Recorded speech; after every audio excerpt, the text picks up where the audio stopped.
हकीकत है वो विकास का मॉडल इस दूरबीन से भी कहीं देखने को नहीं मिला, विकास गड्ढे में जाके मिला।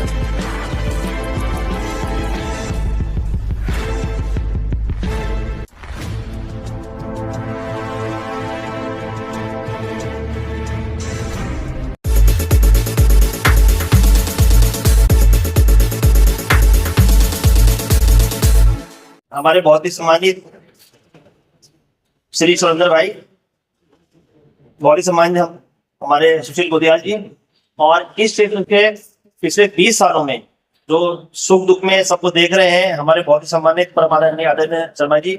आपको टॉन्स ब्रिज की जो हालिया स्थिति है, जो उसमें जो घटना घटी है और जो पूरा काल चक्र रहा है, कैसे करके लिपापोती की गई है, उसके बारे में आपको बताएंगे माननीय शर्मा जी। आज की इस प्रेस वार्ता में सभी इलेक्ट्रॉनिक मीडिया, प्रिंट मीडिया के पत्रकार बंधुओं का मैं स्वागत करता हूं। इस प्रेस वार्ता का मुख्य उद्देश्य जो कल ये नंदा की चौकी का पुल क्षतिग्रस्त हुआ था, उसके बाद सरकार ने ये दावा किया कि वो 12 घंटे में ही उसको दोबारा से जो है चालू कर दिया गया है।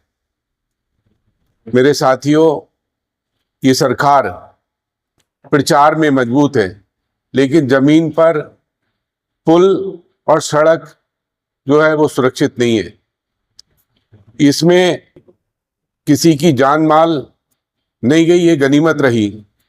सुरक्षा की दृष्टि से जो सुरक्षा के मानक होते हैं, ये पुल कोई भी अगर क्षतिग्रस्त होता है तो उसके लिए बाकायदा एक स्टैंडर्ड ऑपरेशन प्रोसीजर होता है।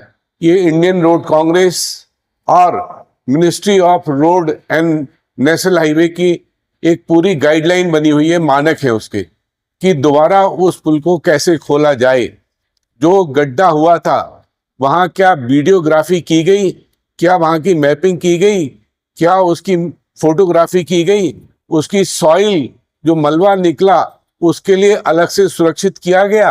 वो सुरक्षित करने के बाद, सॉइल टेस्टिंग के बाद, क्योंकि पुल के कई हिस्से होते हैं, उसमें एमिकमेंट और पियर्स, उस पुल की कितनी क्षति हुई है उसके लिए बाकायदा एक टेक्निकल इंडिपेंडेंट कमेटी गठित होनी चाहिए, जो आईआरसी के मानक है कि 3 दिन के अंदर कि क्या उसमें कितना कटा हो रहा है, उसकी जो डीप वॉल है, जो विंग वॉल है, उनको कोई खतरा तो नहीं है, मुख्य पुल को क्या खतरा हुआ है, उसकी सुरक्षा की दृष्टि से बहुत सारे मानक बने हुए हैं। वो स्टेप बाय स्टेप पूरा प्रोसीजर जो है वो गाइडलाइन है, लेकिन उन मानकों का कोई ध्यान नहीं रखा गया। और किन विशेषज्ञों ने उसकी जांच की है, कौन समिति में वो लोग थे, कोई रिपोर्ट केवल 12 घंटे में रिपोर्ट नहीं आ सकती है, उसका पूरा टाइमिंग दिया हुआ है कि ठीक होने के बाद विशेषज्ञों की जो रिपोर्ट होगी निरीक्षण की, उसके 3 दिन बाद या 48 घंटे बाद उसमें हल्के वाहन चलाए जाएंगे। फिर उसकी जो है 48 घंटे के बाद कॉमर्शियल वाहन का एक वो किया जाएगा। उसके बाद बाकायदा पूरी जो ब्रिज डेक है उसको तो कोई खतरा नहीं हुआ है, जो एमिडमेंट वॉल है, जो जिस पर पूरा पुल टिका होता है, जिसके सहारे अप्रोच रोड है, वो कई एमिकमेंट जो है उसको तो उसमें कितनी दरार आई है, वो मट्टी की सॉइल टेस्टिंग की क्या हालत है, अंदर जैसा जहाँ से पानी आ रहा था नदी का, उसमें 24 घंटे उस पानी का बहाव किधर है, स्कॉर जिसको कहते हैं कटाव। तो अनेक ऐसे जो है टेक्निकल चीजें हैं जिन मानकों का घोर जो इन लोगों ने जो है वो नहीं पूरा किया गया है इस ब्रिज के। उसमें आनंद फानंद में अपने प्रचार प्रसार के लिए इस सरकार ने केवल जनता की आंखों में धूल झोंकी है। इसमें बहुत बड़ा भ्रष्टाचार हुआ है। 16 करोड़ का पुल अगर जांच की जाएगी तो उसमें ठेकेदार है उसको गिरफ्तार करके जेल भेजा जाए, और इसमें स्थानीय जो भी लोग दोषी हैं उनके खिलाफ सख्त से सख्त कार्रवाई की हमने कल भी मांग की थी। और इंजीनियर्स कौन है कि उन्होंने जो है ये दूसरी बरसात आने से पहले ही आनंद फानंद में ही जो पियर्स होते हैं उनकी क्या हालत है, कोई टेक्निकल रिपोर्ट जो है उन्होंने अभी तक नहीं दिखाई है। तो मैं आपके माध्यम से कहना चाहता हूं कि सुरक्षा के मानकों में जो है बहुत ढिलाई बरती गई है और इसकी जो है उच्च स्तरीय जांच की जाए, और जो सुरक्षा के मानक के बिना टेस्टिंग के ये पुल दोबारा ओपन करना बहुत ही गलत है। प्रेस कॉन्फ्रेंस में दूरबीन का कुछ रोल है, ये बताइएगा थोड़ा सा। दूरबीन रखी हुई है, देखिए ये विकास का मॉडल जो है वो मैं देखने गया था इस दूरबीन से, वो विकास धड़ाम हो चुका है। जो विकास के मॉडल बड़े बड़े केवल प्रचार में मजबूत है, ये सरकार जो है जो जमीनी हकीकत है वो विकास का मॉडल इस दूरबीन से भी कहीं देखने को नहीं मिला, विकास गड्ढे में जाके मिला। सर एक सवाल है आपसे। सरकार के मुखिया और पीडब्ल्यूडी के अधिकारी लगातार मीडिया उसके बाद ये कह रहे हैं कि उनको कोई क्षति नहीं आई है, अप्रोच रोड पे गड्ढा है, तो क्या 16 करोड़ का टेंडर जो पुल को मरम्मत करने के लिए दिया गया था, अप्रोच रोड उसमें नहीं आती?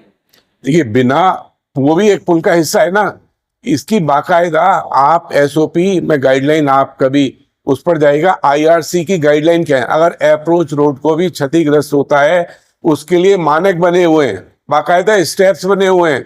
इंटरनेशनल रोड कांग्रेस केवल यही नहीं, कोई भी ब्रिज दुनिया में कोई भी ब्रिज टूटेगा उसके लिए बाकायदा एसओपी बनी हुई है कि दोबारा खोलने के लिए क्या क्या मानक है उसके।